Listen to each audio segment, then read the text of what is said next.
Hello children, welcome back to Storytime. I'm Miss Becky. This week we have been focusing on the idea that you are unique and you are special. And my story today is just that title, You Are Special, by Max Lucado. And the illustrations are by Sergio Martinez and it's published by Scholastic. I think you're really going to enjoy this story about the Wemmick people.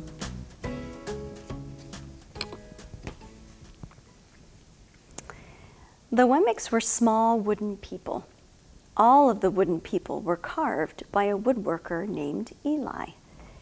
His workshop sat on a hill overlooking their village. Each Wemmick was different. Some had big noses, others had large eyes. Some were tall, and others were short. Some wore hats, others wore coats. But all were made by the same carver, and all lived in the village.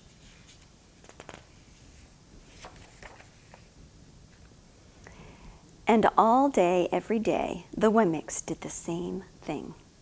They gave each other stickers. Each Wemmick had a box of golden star stickers and a box of gray dot stickers. Up and down the streets all over the city, people spent their days sticking stars or dots on one another.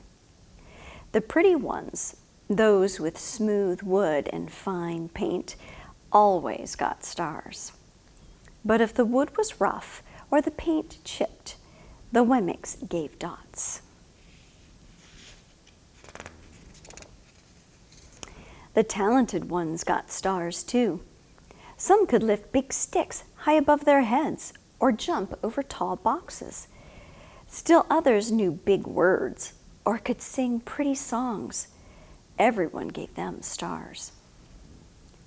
Some Wemmicks had stars all over them. Every time they got a star, it made them feel so good. It made them want to do something else and get another star. Others, though, could do little, and they got dots.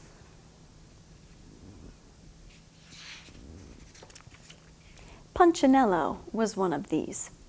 He tried to jump high like the others, but he always fell. And when he fell, the others would gather around and give him dots. Sometimes when he fell, his wood got scratched, so the people would give him more dots.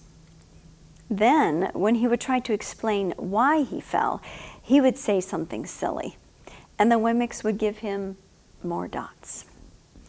After a while, he had so many dots that he didn't want to go outside. He was afraid he would do something dumb, such as forget his hat or step in the water, and then people would give him another dot. In fact, he had so many gray dots that some people would come up and give him one for no reason at all. He deserves lots of dots, the wooden people would agree with one another. He's not a good wooden person. After a while, Punchinello believed them. I'm not a good Wemmick, he would say. The few times he went outside, he hung around other Wemmicks who had a lot of dots. He felt better around them.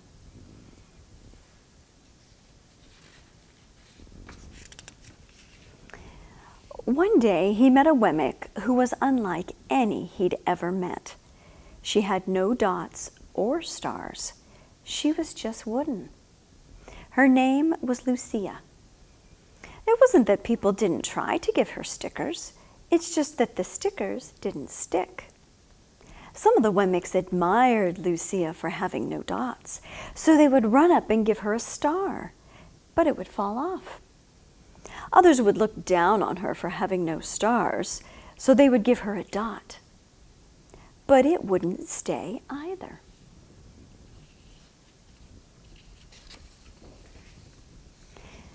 That's the way I want to be, thought Punchinello. I don't want anyone's marks. So he asked the stickerless Wemmick how she did it. It's easy, Lucia replied. Every day I go see Eli. Eli? Yes, Eli, the wood carver. I sit in the workshop with him. Why? Why don't you find out for yourself? Go up the hill. He's there." And with that, the Wemmick who had no stickers turned and skipped away.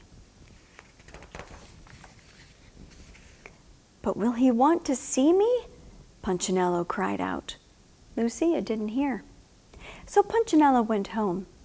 He sat near a window and watched the wooden people as they scurried around, giving each other stars and dots. "It's not right," he muttered to himself, and he decided to go see Eli.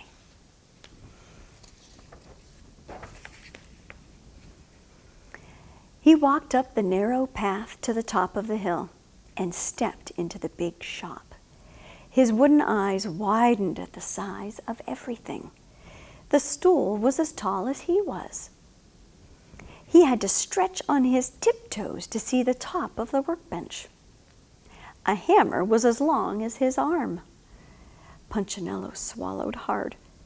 "I'm not staying here," and he turned to leave. Then he heard his name. "Punchinello?" The voice was deep and strong. Punchinello stopped. "Punchinello, how good to see you. Come and let me have a look at you." Punchinello turned slowly and looked at the large bearded craftsman. "You know my name?" the little Wemmick asked. "Of course I do. I made you."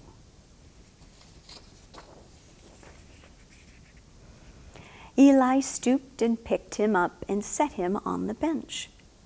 The maker spoke thoughtfully as he looked at the gray dots. "Looks like you've been given some bad marks." "I didn't mean to, Eli. I really tried hard." "Oh, you don't have to defend yourself to me, child. I don't care what the other Wemmicks think." "You don't?" "No, and you shouldn't either. Who are they to give stars or dots? They're Wemmicks, just like you. What they think doesn't matter, Punchinello. All that matters is what I think. And I think you are pretty special."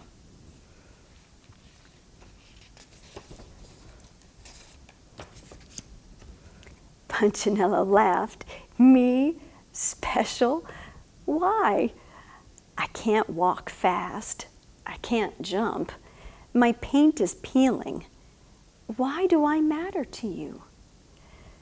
Eli looked at Punchinello, put his hands on those small wooden shoulders, and spoke very slowly.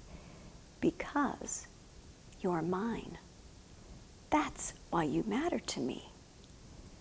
Punchinello had never had anyone look at him like this, much less his maker. He didn't know what to say. "Every day I've been hoping you'd come," Eli explained. "I came because I met someone who had no marks," said Punchinello. "I know. She told me about you. Why don't the stickers stay on her?" The maker spoke softly. "Because she has decided that what I think is more important than what they think.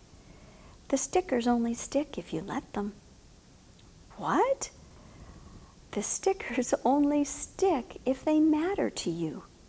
The more you trust my love, the less you care about their stickers." "I'm not sure I understand." Eli smiled. "You will, but it will take time. You've got a lot of marks. For now, just come to see me every day and let me remind you how much I care." Eli lifted Punchinello off the bench and set him on the ground. "Remember," Eli said as the Wemmick walked out the door, "you are special because I made you, and I don't make mistakes." Punchinello didn't stop, but in his heart he thought, "I think he really means it." And when he did, a dot fell to the ground.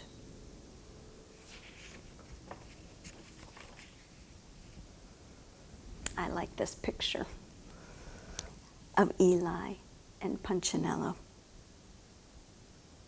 Do you see the love that Eli has for Punchinello? Eli is the maker. He's the wood carver, and he doesn't make mistakes. And Punchinello needed to hear that, didn't he? He needed to hear that he is special. You know, Eli is a picture of God, and Punchinello is a picture of us. We need to know that God thinks we are special because he made us and we are his. Well, thank you for joining us. See you later.